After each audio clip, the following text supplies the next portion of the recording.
Welcome back to Faking It Friday. I couldn't even get through it. So what do you think the episode was called? I think it was called Divergent. I thought this episode was called Lisbeth, Ruler of All. Kay Stevens was on AfterBuzz, and we asked her a question, and we said, if you had to nickname Karma, what would you nickname her? And she left it up to us, which was probably a bad idea. So Kay Stevens wants a nickname for Karma and a nickname for Amy. We also realized we haven't... She gets a 2-for-1 deal. We also realized we haven't nicknamed Shane yet either, so we have 3 new nicknames coming for all of them. In this week's recap. The episode starts where we left off, sort of, with Janice Ian and now Gay Donut. Our little Gay Donut finally lost her virginity to a lady. Well, her lesbian virginity. Is that a thing? Why not? Oh, it's Why a can't thing it be now? And then when she finally checks her phone, she gets Hottie Doucheface's text. Little Gay Donut knows that good karma.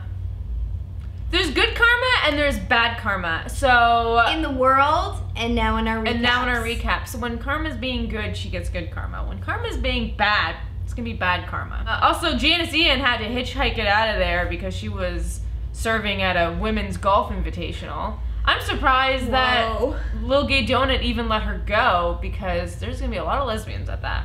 That's probably why we didn't even see Janice Ian in the rest of the episode, because she's probably hooking up with thousands of golf ladies. So we find out that Shane, who we're now going to be referring to as Gay Scout, has broken up with Six Pack. The whole premise of this episode was Divergent. If you haven't watched Divergent or The Hunger Games, it's shocking, but that's basically what's happening. So at school, Gay Donut sees Karma for the first time, and we don't know yet what Karma it is. Then she goes over and hugs her.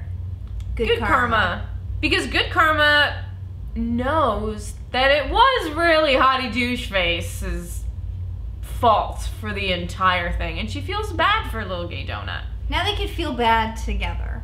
We're gonna change the name for Evil Stepsister because she's not so evil anymore. So now she's less evil stepsister. She's less evil. She's still evil. She's still evil, but she's less evil. And this whole episode, Hottie Doucheface is just a douche, and he just wants to get Little Gay Donut in trouble with good karma. Tell her, Amy. Tell her we both wanted to hurt her so bad. And why would you say all we wanted to do was hurt you instead of being like, we were so drunk we didn't even know what happened? It was a nice change, though, from I just don't want any secrets. That's true. Now it's I just want to hurt you. So in a final plea, Hottie Doucheface admits that he loves Karma, but in this world with like Nerf guns, she shoots him, which kills him, banishing him to the basement where he has to watch sex ed videos from like abstinent sex ed videos 60s? Yeah. It's a fate worse than death. Gay Scout rallies everyone to stand up for Hottie Doucheface and get him back. And the sign for Liam is also a loser. I mean, loser. So good karma is all ready to spill the beans that Hottie Doucheface's family owns Google when Squircle. It's a whatever. When a Little Gay Donut plot twist shoots Karma, which then in turn people kill her Little Gay Donut, shoot Amy, and then they're all in the basement together. Yeah. So then our Little Gay Donut just confesses that like it was her fault too, and then stuff was happening, but I couldn't really see because I was crying so hard, and I just couldn't see through my tears. I was crying, Karma was crying, Amy was crying, and Hottie Doucheface was like.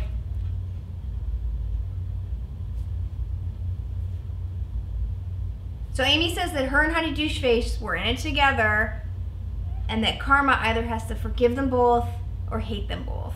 And then bad Karma says, fine, I hate you both. Bad Karma. Bad Karma. Also, what's going on with Suspicious Theo? It better be good, because a lot of hype is coming. We'll find out next episode, because next episode is the mid-season finale, where we're finally going to get the whoa and the I know. And I have no idea how we're going to get that, because after this episode, no one's having sex with anyone. Yeah, I'm feeling like your dream prediction. I was predicting that it's Karma's dream, and I still think I I might have a shot on it. Well, if you go to prison, you just turn gay. That's what Orange is the New Black taught me. So that's like the loophole for the show. They're like, oh, how can we make Karma gay? Prison. I mean, they got Laverne Cox. They're gonna have a prison episode. You're halfway there. Ratings for this episode. I'm gonna rate this episode a hysterical baby dyke because I feel like all of you, after watching that, could not control your emotions. And I'm gonna rate this episode a fast learning lesbian. And Good Karma better learn pretty quick. Leave a comment with how you think they're gonna wrap up the mid-season finale. What do you think is gonna happen next episode? What I know is gonna be the cliffhanger. That's what I think. That's my prediction. I'm not asking you, I'm asking them. Like this episode if you were finally glad to see Karma hate Hottie Doucheface. Tune in next Faking It Friday, where we recap the mid-season finale, which is